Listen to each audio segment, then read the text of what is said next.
스리 이쇼파니샤드 1 이샤바샴이담 살밤 얏긴 짜자갓 얌자갓 때나 딱때나 분지따 맛그리다 까샤스피따남. 우주 안에 있는 움직이고 움직이지 않는 모든 것은 주가 다스리고 소유한다. 그러므로 인간은 자기 몫으로 정해진 자기를 위해 필요한 것만을 취해야 하며 모든 것이 누구에게 속하는지 이해해 다른 것을 함부로 취해서는 안 된다. 주석. 베다의 지식은 주에서 시작해 영적 스승들의 완벽한 사제 전수를 통해 이어져 왔으므로 오류가 없다. 베다 지식의 첫 구절을 주가 말씀하셨기에 이 지식의 원천은 초월적이다. 주께서 하신 말씀을 아빠우르쉐아라고 하며 이것은 세속인이 한 이야기가 아님을 나타낸다. 속게 사는 인간에게는 네 가지 결함이 있다. 1. 실수를 저지르기 마련이다. 2. 환영에 빠진다. 3. 남을 속이는 성향을 지닌다. 4. 불완전한 감각을 지닌다. 이 네 가지 결함이 있는 누구라도 완벽한 지식을 전할 수 없다. 베다는 그러한 불완전한 창조물이 짓지 않았다. 베다 지식은 주가 최초로 창조한 생명체 브라하마의 가슴에 맨 처음 전해졌고 브라하마가 이 지식을 이어서 그의 아들과 제자들에게 전했으며 그들 또한 역사를 통해 후손들에게 전했다. 주는 뿌르남, 즉 전적으로 완벽함으로 당신이 다스리는 물질계의 법칙에 종속되는 일이 없다. 생명체와 무생물은 자연의 법칙에 지배받고 궁극적으로 이 모든 것은 주의 지배를 받는다. 이 이쇼파니샤드는 야주르 베다의 부분이므로 우주 안에 있는 모든 것의 소유권에 관한 정보를 담는다.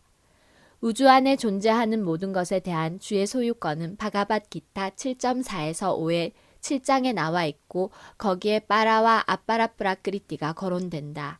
자연의 구성 요소인 흙, 물, 불, 공기, 전기, 마음, 지성, 그리고 자아는 모두 주의 하위 에너지, 즉 물질적 에너지 아빠라프라크리띠에 속하는 반면 생명체, 즉 유기 에너지는 당신의 상위 에너지 빠라프라크리띠이다. 이 두 프라크리띠, 즉 에너지는 주에게서 나왔고 궁극적으로 당신이 존재하는 모든 것의 통제자이다. 이 우주 안에 빠라 또는 아빠라에 속하지 않는 것은 아무것도 없다. 그러므로 모든 것은 지고한 주의 소유물이다. 지고한 주, 최고인격신은 완전한 사람이므로 당신은 다른 여러 능력으로 모든 것을 조정할 수 있는 완전하고 완벽한 지성을 갖고 있다. 최고 존재는 종종 불에 비유되고 생물이든 무생물이든 모든 것은 불의 빛과 열에 비유된다. 불이 빛과 열의 형태로 에너지를 전하듯 주는 다양한 방식으로 당신의 에너지를 드러내신다. 따라서 주는 모든 것의 궁극적 통제자, 유지자, 그리고 전제자로 머무른다. 당신은 모든 능력의 소유자, 전지자, 그리고 모든 이의 은인이다. 당신은 상상조차 할 수 없는 부와 힘, 명성, 아름다움, 지식과 버림으로 가득하다. 그러므로 주를 제외하고는 그 누구도 어떤 것의 소유주가 아니라는 사실을 이해할 만큼 총명해야 한다. 그리고 주가 정해주신 각자의 몫에 만족해야 한다. 예를 들어 소는 우유를 공급하지만 그 우유를 마시지 않는다. 소는 풀과 짚을 먹고 우유는 인간의 식량으로 지정되었다. 그런 것이 주가 마련해 주신 조화이다. 따라서 우리는 주어진 것에 만족하고 우리가 소유하고 있는 것이 실제로 누구에게 속하는지 항상 염두에 두어야 한다. 예를 들어 주택은 흙, 나무, 돌, 철, 시멘트와 다른 여러 재료로 만들어졌다. 스리 이쇼파니샤드의 관점으로 볼 때 이 건축 자재 중 어떤 것도 우리가 직접 만들 수 없다는 사실을 알아야 한다. 우리는 노동으로 이 물질을 결합해 그저 다른 모양들로 바꿀 뿐이다. 노동자가 집을 지으려고 열심히 일했다고 해서 집의 소유권을 주장할 수는 없다.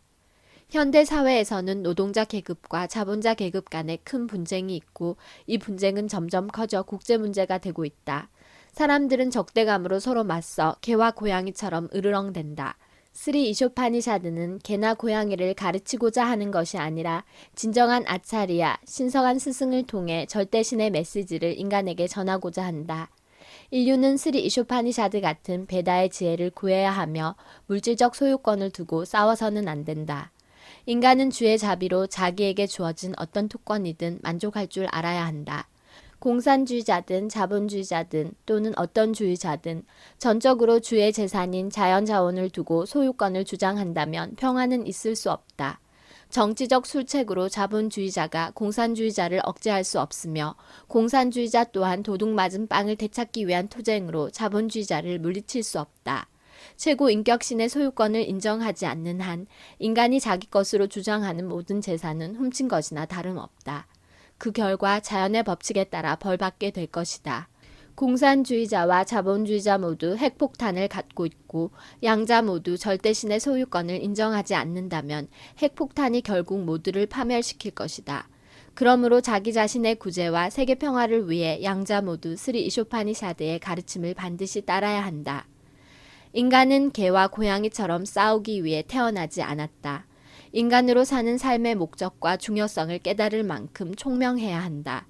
베다 문헌은 인간을 위해서 존재하지 개나 고양이를 위한 것이 아니다. 개나 고양이는 먹잇감으로 다른 동물을 죽여도 죄가 되지 않지만 사람이 절제할 줄 모르는 혀를 만족시키려 동물을 죽이면 자연의 법칙을 깨뜨린 것에 대한 책임을 지고 결과적으로 죗값을 치르게 된다. 인간 삶의 표준을 동물에게 적용할 수는 없다. 호랑이는 동물의 살점을 먹게끔 되어 있어 쌀이나 밀 또는 우유를 먹지 않는다. 많은 동물 중 일부는 채식, 일부는 육식하지만 어떤 동물도 주의 뜻에 따라 정해진 자연의 법칙을 어기지 않는다. 새, 파충류, 곤충과 다른 낮은 종의 동물은 엄격히 자연의 법칙을 따른다. 그러므로 그들에게 죄는 있을 수 없고 베다의 가르침 또한 그들을 위한 것이 아니다. 오직 인간의 삶에서만 책임이 따른다. 그러나 채식주의자가 된다고 해서 자연의 법칙을 거스르지 않는다고 생각하는 것은 잘못이다. 채소 역시 생명이 있고 한 생명이 다른 생명의 먹이가 되는 것이 자연의 법칙이므로 인간이라면 절대신의 존재를 깨닫는 것이 핵심이다. 그러므로 엄격한 채식주의자라고 해서 자랑스러울 것은 없다. 동물은 절대신을 깨달을 수 있는 발달된 의식이 없지만 인간에게는 베다 문헌을 배울 수 있는 충분한 지능이 있고 그러한 공부를 통해 자연의 법칙이 어떻게 작용하는지 알 수 있으며 그런 지식을 유용하게 쓸 수 있다. 만약 인간이 베다의 가르침을 소홀히 한다면 인생은 몹시 위태롭다. 따라서 인간은 지구한 주의 힘과 권위를 인정해야 하며 당신의 헌혜자가 되어야 한다. 당신을 섬기는데 모든 것을 바쳐야 하며 음식을 먹기 전에 반드시 주께 먼저 바쳐야 한다. 그렇게 함으로써 인간의 의무를 올바로 수행할 수 있다. 바가밧 기타 9.26에서 크리시나께서는 순수한 헌혜자가 바친 채식을 받아들인다고 직접 말씀하셨다. 그러므로 인간은 엄격한 채식주의자가 되어야 할 뿐만 아니라 절대신의 헌혜자가 되어 준비한 음식을 당신께 먼저 바친 다음 프라사담, 절대신의 자비, 절대신이 먼저 취하고 남겨주시는 음식을 먹어야 한다. 이런 식으로 행동하는 자만이 인간 삶의 의무를 제대로 수행하는 것이다. 절대신께 먼저 음식을 바치지 않으면 그저 죄를 먹을 뿐이고 죄의 결과에 따라 여러 가지 불행을 겪게 된다. 바가밧 기타 3.13 죄의 뿌리는 주의 소유권을 무시하고 자연의 법칙에 의도적으로 불복종하는 데 있다. 자연의 법칙과 주의 질서를 어기면 인간은 파멸을 맞게 될 것이다. 반대로 분별력 있게 자연의 법칙을 알고 불필요한 집착이나 혐오감에서 벗어나면 주께 당연히 인정받게 되고 그 결과 영원한 고향, 절대신께 돌아갈 수 있는 자격을 얻게 된다.